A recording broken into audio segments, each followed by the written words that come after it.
Your Honor, Ms. Reed is here, I believe for a pretrial and a bond violation. In however order Your Honor would like to proceed, she will be admitting to the bond violation and then ultimately pleading guilty as charged. So however Your Honor would like to approach that. Well, she's admitting to the violation. She is, Your Honor. All right. Is that correct, ma'am? Yes. Yes. Yes. Yep. Thank you. All right. All right. And what are we doing on the case? She's pleading as charged, Your Honor. She's pleading. Yes. As charged. May I have her sworn? Raise your right hand.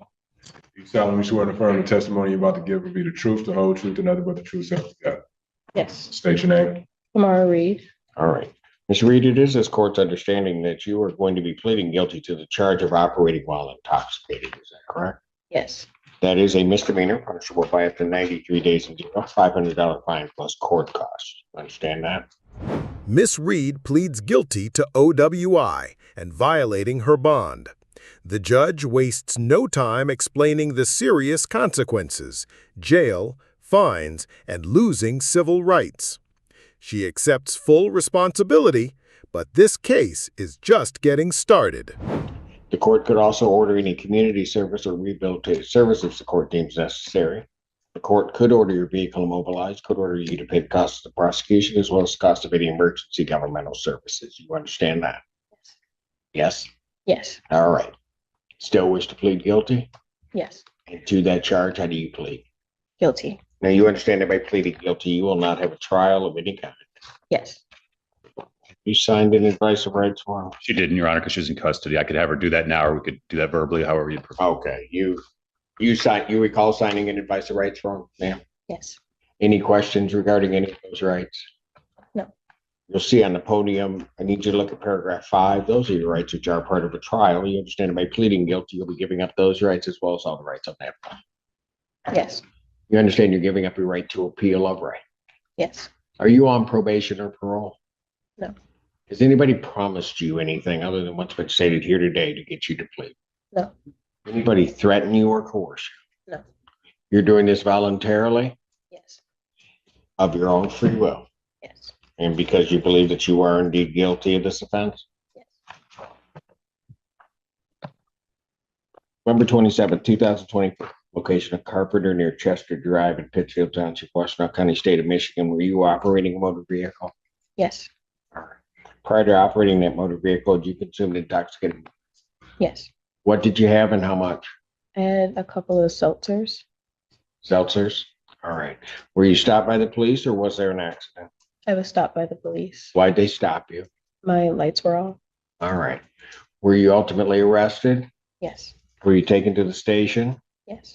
Was there a blood draw or a blood test? Both. Blood draw? Yes. All right. What were the results of that blood draw? I would stipulate for the plea, it was a 0.09 blood test. You have any reason to dispute those blood test results? No. No? All right. I do have to advise you that if I do accept your plea, if you commit misconduct between the time of my acceptance of the plea and your time of sentencing, that any evaluation or sentence agreement, the court would not be bound by. You understand that? Yes. I also would have to indicate that if you do commit misconduct during that period, you would also not be entitled to withdraw your plea. You understand that? Yes. Counsel, the first question is, have there been any promises, threats, or other inducements which have led to this plea which have not been stated on the record? No, Your Honor. No, Your Honor. And has the court complied with the court rule, and would it be proper to accept this defendant's plea? Your Honor, I would say for the record, just so it's clear, the stop happened just after midnight. So the stop for no headlights is a valid stop. I think we're going to stipulate that it was dark outside. Other than that, I'm satisfied. We're satisfied as well, Your Honor. All right. Court will accept the defendant's plea of guilty to this charge.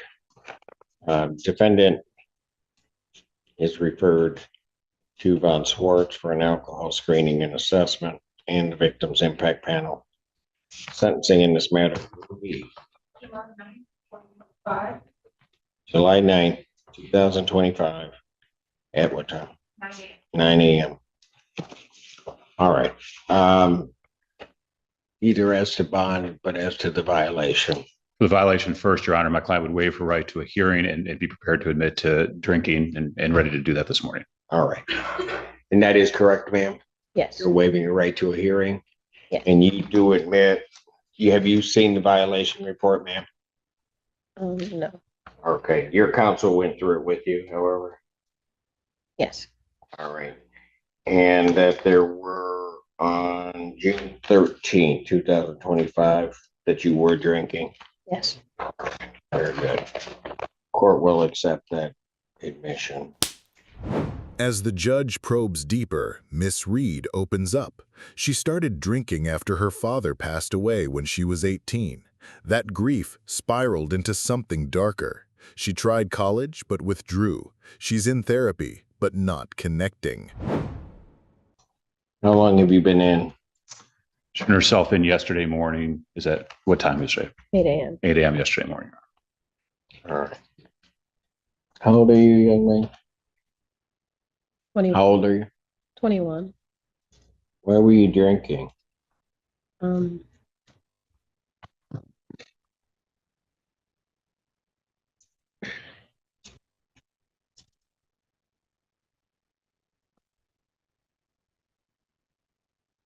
um, sorry. My dad passed away a couple Pardon? years ago. My dad passed away a couple years ago, and I'm not handling it probably in the best way.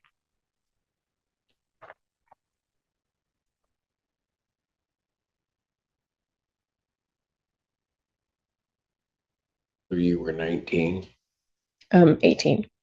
18 when he passed away. Yeah.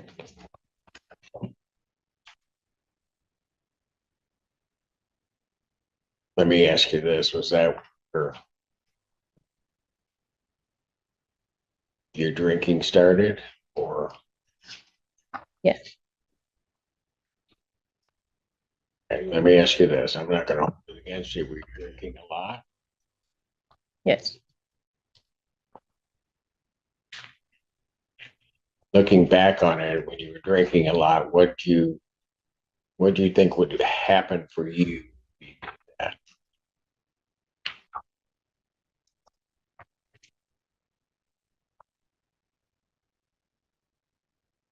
Probably don't know how to answer that question.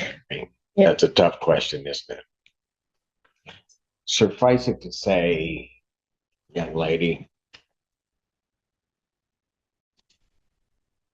it would kind of make you forget and have the pain go away a little bit, right? What happens next is rare. The judge shares his own story of loss, losing his dad at 25. It's not just legal now, it's human. He urges her to slow down, face her pain, and let people love her. The courtroom falls silent. Yeah. Okay. So, are you in school?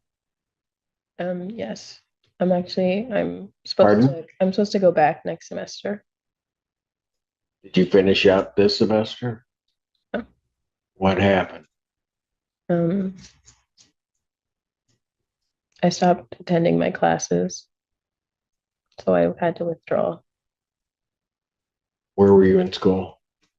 It's my sophomore year, At what school? Eastern Michigan.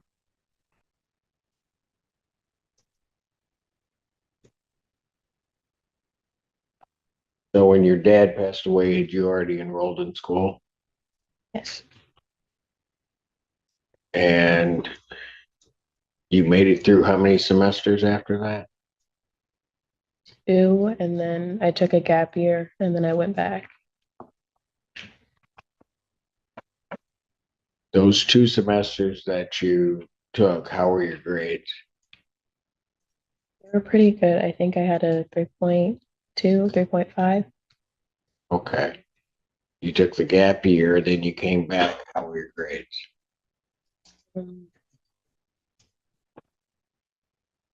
Okay, I think I had like a 2 point. I Pardon? think I had a 2.8 when I came back. Where'd you graduate high school? In high school. Okay. Did you do well there?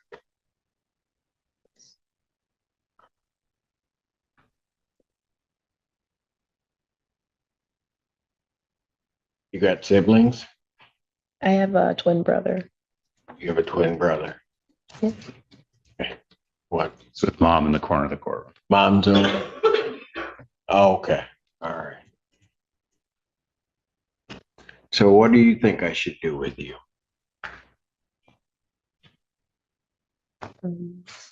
Well, before you answer that, let me ask you this. As you were going along struggling, trying to deal with your father's passing and things, did you let your mom know? A little, but Pardon? not as serious as it had gotten. I don't think. What about your brother? I think he noticed. You think he noticed? Yeah. Probably because he's your brother and also a twin, he probably did, probably felt it.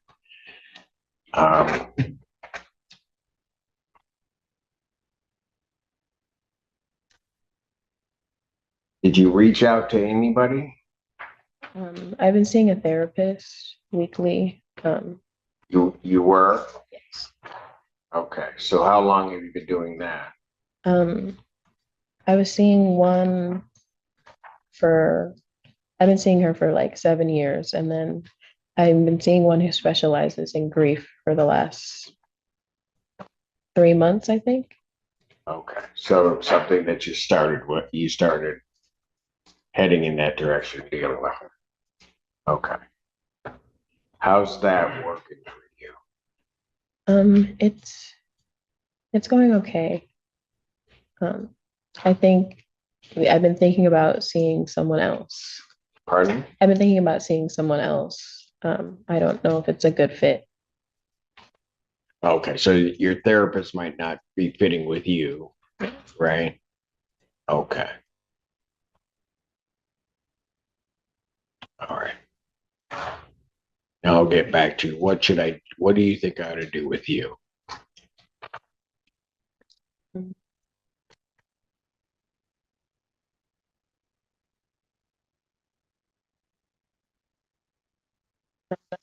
Sure, I guess whatever punishment fits.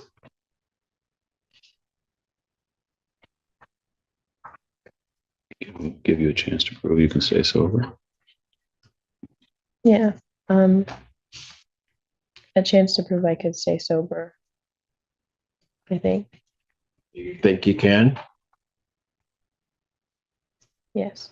That wasn't real confident the way you said that. I want to, and I think that I can. The judge makes his ruling. No more jail.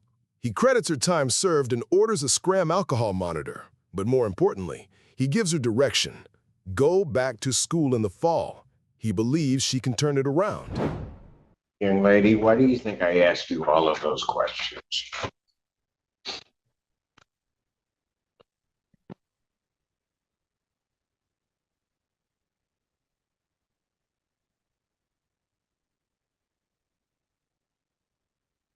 See why I did it, I guess.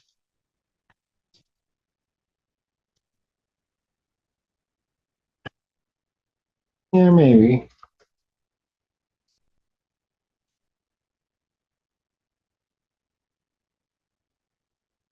Here's the thing that you don't understand and are just beginning to kind of explore. Grief is a horrible thing in a lot of ways. It becomes real bad if you don't deal with it. It kind of just sits there, and then at some point, while you try to sort of bottle it up and push it down, it somehow or another just all of a sudden begins to explode. Right? And then at some point, because you're not dealing with it, you're kind of out of control. And then it becomes harder. At the beginning, you probably could have told somebody, but by that time, you don't tell anybody because it becomes hard to explain. Right? And it becomes real difficult to, no matter how close somebody is, even talk to anybody because they're not, you don't know if they're going to listen or they're going to take time to listen. And the reality of all of that is what you want is you just want that hurt and other things to disappear. Right? Were you close to your dad? Yeah. Something's gonna.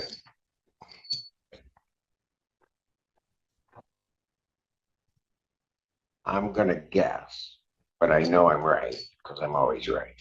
But I'm gonna guess that you were daddy's.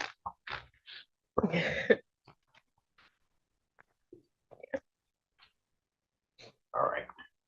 Look, more than anything, and I'm going to tell you, I don't always talk about myself, but I'm going to tell you why I asked the question.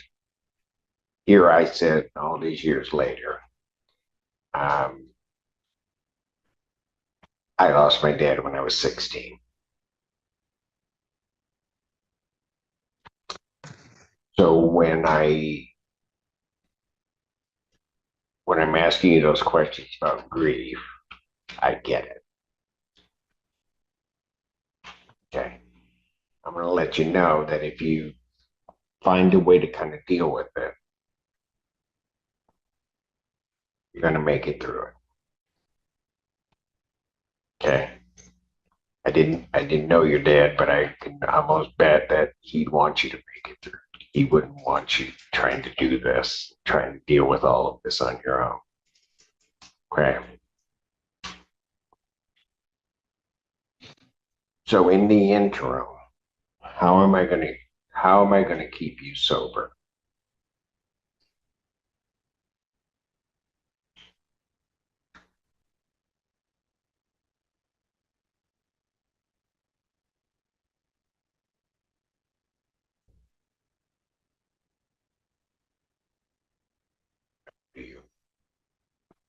Young lady, there's just right now, and partially because of the age you are, partially because of what you've been dealing with, a lot of things in life are real confusing right now, right? You're not sure the next step that you're taking, what direction that's going to head or what you're going to do, right? Okay, here's a suggestion I'm going to make to you. I want you to take whatever steps you're taking slow. I'm watching your mother over there. She's goosenecking trying to look over Miss Pilara's head, but your brother has been right all up in it. Okay. What that tells me is you got a family out there that'll just love you, they'll support you. And if you hadn't told them, probably after today, they'll sit for whatever time and just listen to you. Okay. And as you let it pour out to them, and I'm going to tell you, it's going to come out wrong. It's going to come out crazy. You may think yourselves crazy as it's coming out, but just let it come out. Okay.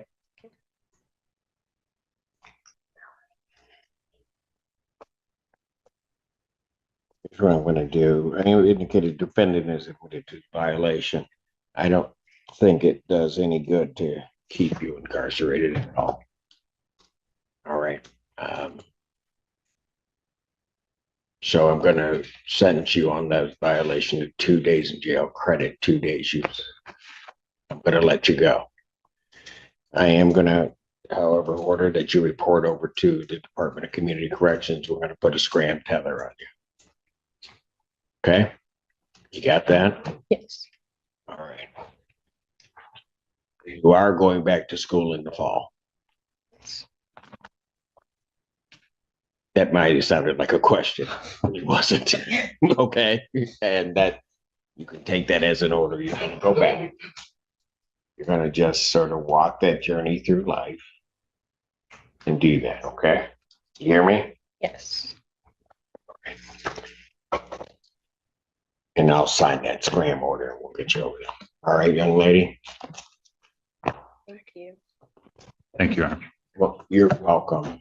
And most importantly, sometimes what you just have to do, you just have to be kind to yourself. Okay?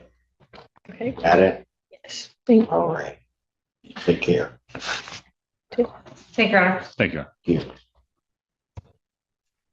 Mom, guys, take care of yourselves. I don't know if you heard that, but she's getting out today. You're welcome. With her mom watching, the judge delivers his final words: just be kind to yourself. This wasn't just sentencing, it was a turning point. If you believe in redemption, don't forget to like, share, and subscribe for more courtroom moments that matter.